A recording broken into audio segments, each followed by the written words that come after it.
할렐루야. 오늘도 찬나를 주신 하나님을 찬양합니다. 오늘도 말씀으로 시작하는 이 하루, 말씀 충만, 은혜 충만, 성령 충만한 복된 하루가 되시기를 주님의 이름으로 축원합니다.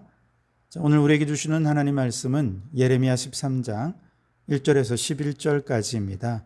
하나님의 말씀을 경청하시기 바랍니다.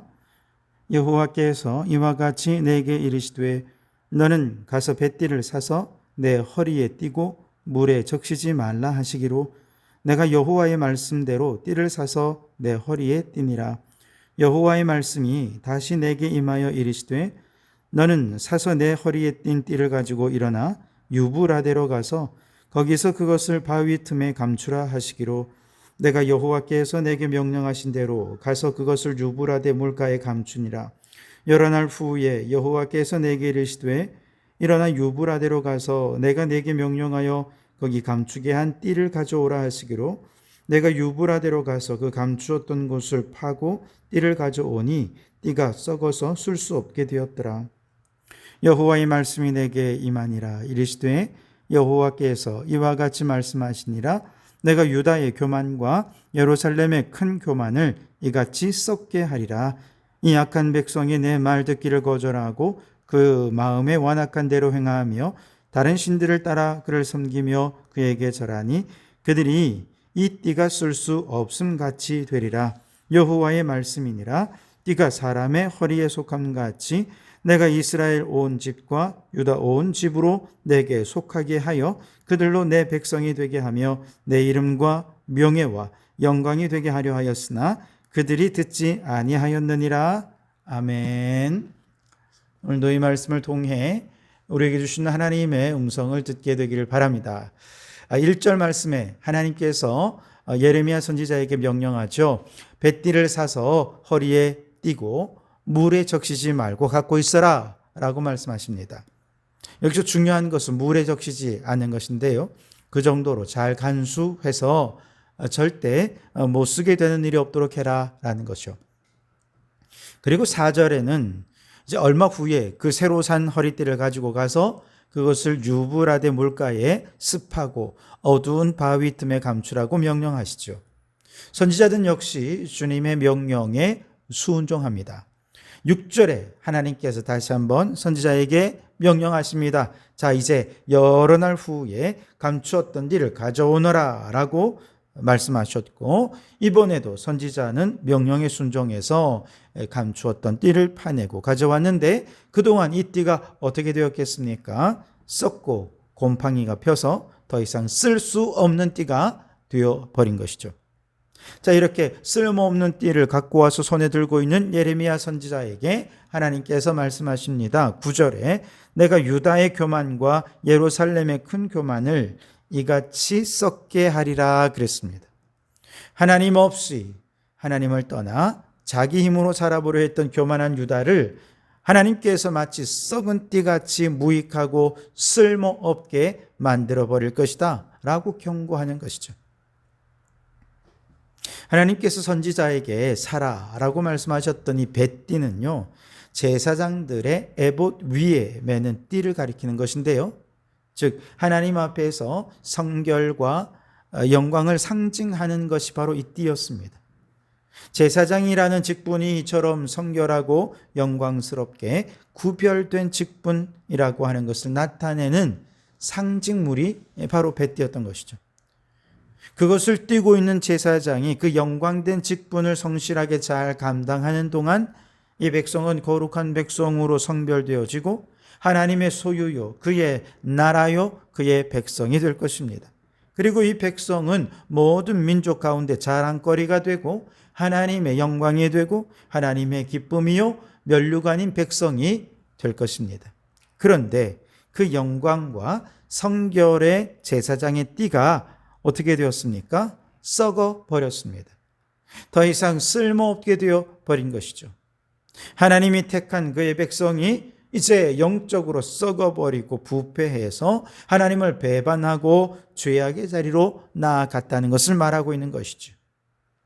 그 무엇보다 바꿀 수 없는 귀하신 하나님을 하찮은 저 세상의 쾌락과 즐거움과 우상 숭배와 바꾸어 버리게 되면서 그렇게 귀하던 새로 산 허리띠 같던 이스라엘이 이제는 쓸모없는 썩은 띠가 되어 버렸다는 것이죠. 10절에 보시면 이 악한 백성이 내 말 듣기를 거절하고 그 마음에 완악한 대로 행하여 다른 신들을 따라 그를 섬기며 그에게 절하니 그들이 이 띠가 쓸 수 없음 같이 되리라 라고 말씀하십니다. 자, 지금까지의 내용을 정리하면서 11절에서 이렇게 다시 한 번 더 말씀하시는데요. 여호와의 말씀이니라.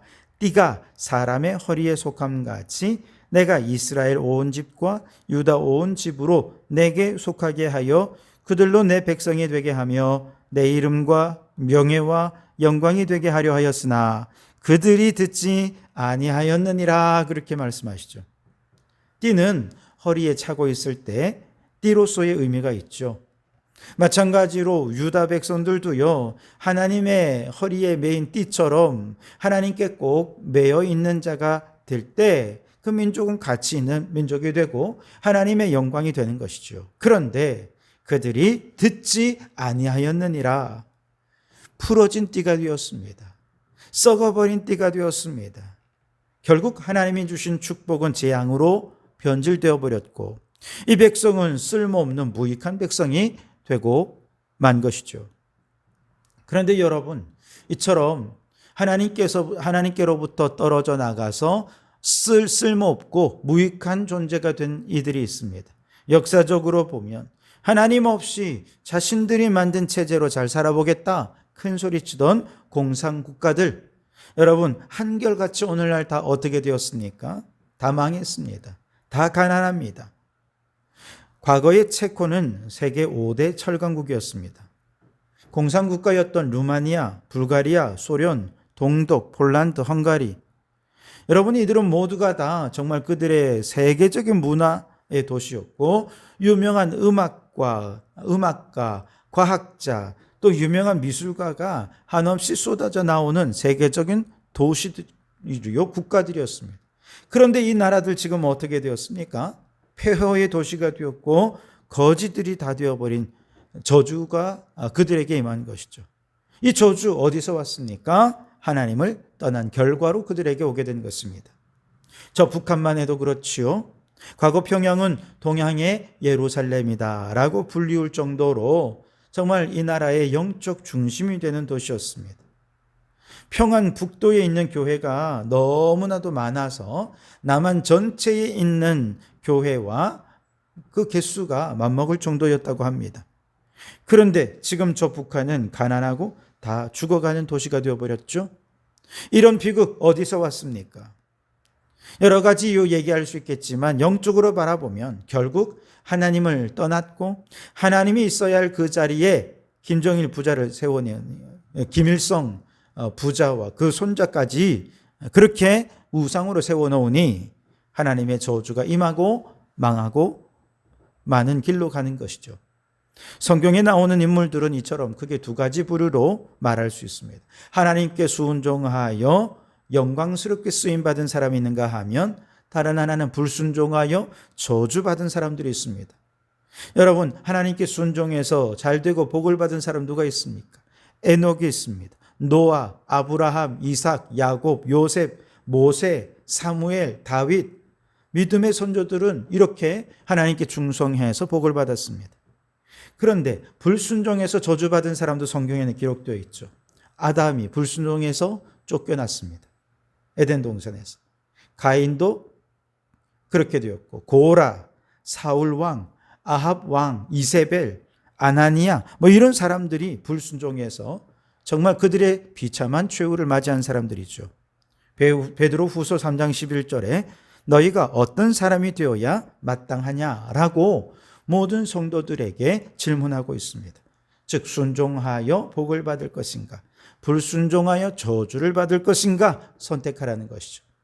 제사장의 띠처럼 하나님께 딱 달라붙어 있어서 거룩과 성결과 영광을 위해 쓰임받는 자가 될 것인가, 아니면 썩어버린 띠가 되어서 무용지물이 되어버릴 것인가. 여러분, 이 질문에 대답해야 할 의무가 우리에게 있다는 것이죠. 오늘 11절을 다시 보시면 내가 이스라엘 온 집과 유다 온 집으로 내게 속하게 하여 그들로 내 백성이 되게 하며 내 이름과 명예와 영광이 되게 하려 하였으나 그들이 듣지 아니하였느니라 라고 말씀하십니다.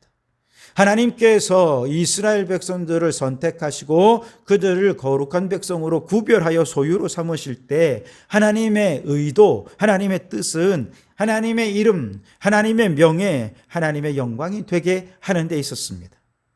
그들을 하나님의 기쁨으로 삼고 하나님의 면류관으로 삼는 것이 하나님의 의도였습니다. 그러나 그들이 듣지 아니하였느니라. 그 길을 버렸다는 것입니다. 스스로 어두운 길, 안 되는 길로 가고 말더라는 것이죠. 축복의 길을 등지고 저주의 길로 떠나버렸다는 것입니다.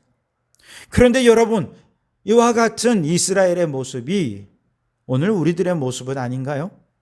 주님께 속한 행복, 주님 안에 매여 있는 축복, 여러분 그 무엇과도 바꿀 수 없는, 세상이 줄 수 없는 기쁨이요 축복입니다. 주님 안에 매여서 하나님의 말씀을 듣고 말씀에 순종할 때 우리는 하나님의 이름, 그의 명예, 그의 영광을 위하여 의미 있고 가치 있게 귀하게 쓰임받는 존재가 될 것입니다. 하나님이 우리를 구원하셨을 때 우리를 위한 바람이 이런 것이었죠. 그러나 우리는 또한 하나님을 떠나 죄를 범하고 세상과 짝하여 사느라 썩어버리고 부패하고 쓸모없는 뱃띠가 되어버린 것은 아닌지 돌아볼 수 있길 바랍니다. 세상에는 누구나 다 제 잘난 맛에 살아가는 사람들이 많죠. 그래서 뭔가 일이 잘 풀리고 뭔가 문이 잘 열려지고 그러면 자기가 잘나서 그런 줄 알고 얼마나 교만한지 모릅니다. 겸손으로 얘기하는 게 겨우 운이 좋았습니다, 이것입니다. 반대로 힘들고 어렵고 실패가 반복되면 낙심하면서 자신을 쓸모없는 자로 여기는 사람들도 있고요. 겨우 하는 말이 운이 나빴을 뿐이야, 이렇게 얘기합니다. 그러나 세상에서 잘 되거나 못 되거나는 하나님 앞에서 전혀 중요하지 않습니다. 세상에서 부하거나 가난한 것도 의미 없습니다. 세상에서 성공했느냐 실패했느냐도 그건 다 사람들의 기준이지 하나님이 보실 때는 그게 성공이냐 실패냐라고 말할 수 없어요. 다만 뱃띠처럼 하나님께 딱 달라붙어서 하나님의 이름과 그의 명예와 영광을 위한 사명을 감당하고 있다면 그는 하나님을 위해 귀하게 쓰임받는 쓸모있는 인생이 되는 것이죠. 그래서 그는 온전한 예배자요, 죽은 영혼을 살리는 전도자요, 하나님의 말씀을 대언하는 대언자로 살아가면서 이 땅에 하나님의 나라를 세워가는 참으로 값진 존재로 살아가게 될 것입니다. 여러분, 사도 바울은 고백합니다. 나의 나된 것은 다 하나님의 은혜였노라고. 내가 잘나서 된 것이 아니에요. 다 하나님의 은혜입니다. 여러분, 우리가 이것을 믿고 고백한다면 우리는 내 힘으로 살 것이 아니라 하나님께 딱 달라붙어 있는 뱃띠가 되어야 할 줄 믿습니다. 하나님을 더욱 의지하고 하나님을 더욱 사랑해서 주님이 말씀하실 때 아멘 믿음으로 순종한다면 우리를 통해 이 땅에 축복이 유통이 되고 하나님의 사랑이 유통이 되어서 하나님의 나라가 이루어지게 될 줄 믿습니다. 바라기는 우리 모두 뱃띠처럼 하나님께 딱 붙어서 이 타락한 시대에 하나님의 이름과 그의 명예와 영광을 위해 귀하게 쓰임받는 성도들이 되시기를 주님의 이름으로 축원합니다. 기도하겠습니다. 하나님, 저 유다 백성들은 그 교만 때문에 하나님의 말씀에 불순종하여 썩어버린 무용지물한 뱃띠가 되어버리고 말았습니다. 그러나 주님, 우리는 겸손히 하나님께 딱 달라붙어 있는 뱃띠가 되게 해 주시옵소서. 하나님의 명령을 잘 듣고 순종해서 이 세속화되고 타락한 이 세상 한복판에서 하나님의 이름과 명예와 그의 영광을 위해 귀하게 쓰임받는 값진 하나님의 백성이 되게 해 주시옵소서. 예수님 이름으로 기도하옵나이다. 아멘.